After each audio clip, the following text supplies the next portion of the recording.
Even one of the statement he says is alleged and reportedly by Kuki militants, instead of saying suspected Kuki militants. You understand? It's all kinds of abnormality. You see, this is a chaos. I just found another document where the DGP has formed a committee to coordinate properly this and then investigate on this incident of drone bombing.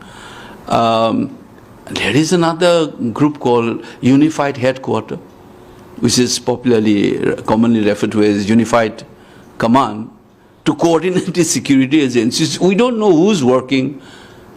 One cabinet minister, his BJP MLA saying we want separate administration, and they're spearheading. We can't live together. This is what they are preaching. And then on the other hand, the CM says that we will not give separation. So who's fighting? The government itself is fractured. And Modi should have called them and said, resolve this first at your level. Once the government is unified, then they can control this violence. They can't. It's a complete failure. And then in the process, we have lost lives. And then 15 months long violence. They said, "Thik ho gaya, abhi thik ho gaya ye." What has happened? It's unprecedented, and government of India has not come out. Ulta, they will start saying, BJP's cadres have been sent out to say, Rahul Gandhi chup kyun hai? Congress chup kyun hai? Usko puchna chahiye na, Home Minister chup kyun hai? Condemn karna chahiye, Defense Minister chup kyun hai? Modi chup kyun hai? Why don't they condemn? Because they are the government. वो कुछ नहीं बोलते. This is creating complete confusions and all shameless. And then we suffer as a people. 15 months. You understand it? I mean, I was so sad that the woman who died was visiting uski मायके की आए थे खाना खाने के लिए. वो वापस जाने वाले थे. मदर ने कुछ रुक के रखा हुआ था, गाड़ी पता नहीं ऐसे बोला.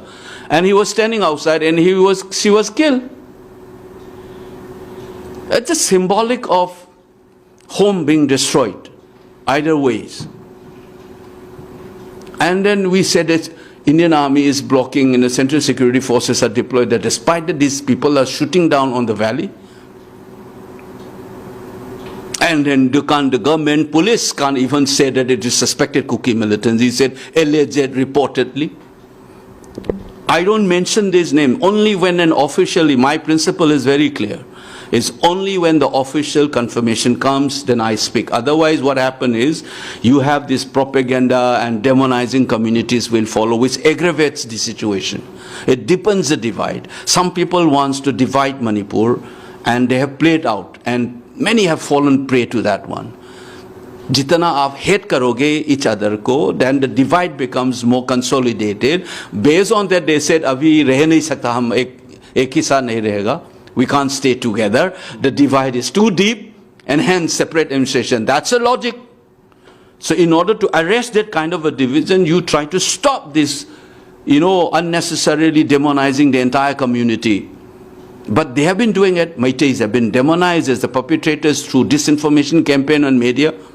For so many years, I tried my best with the team of people trying to check the national media on this. And then on the other hand, entire Kuki communities has been branded, where the chief minister has his own cabinet ministers to think that this crisis is over, kind of thing, normalized, just to cover up the failure. There's all kinds of statements he has been making, all contradictory. If you follow all that he said right from the day one, we don't know what he has in his mind. He said something else. He will say X is the cause, sometimes he say Y is the cause. He keeps on shifting his statement.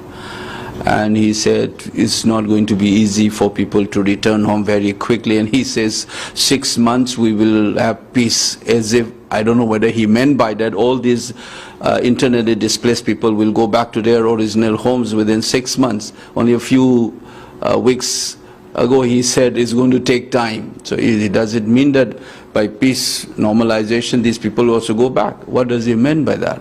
So he kept on saying all kinds. So I don't give too much importance to what he says, because he is only a small-time player. The tragedy in Manipur, the actual responsibility is the government of India. Because they have sent 60,000 troops, despite their presence, violence has not gone down. And it's seemingly they have taken over unconstitutionally the law and order from the state government, not through a proper channel.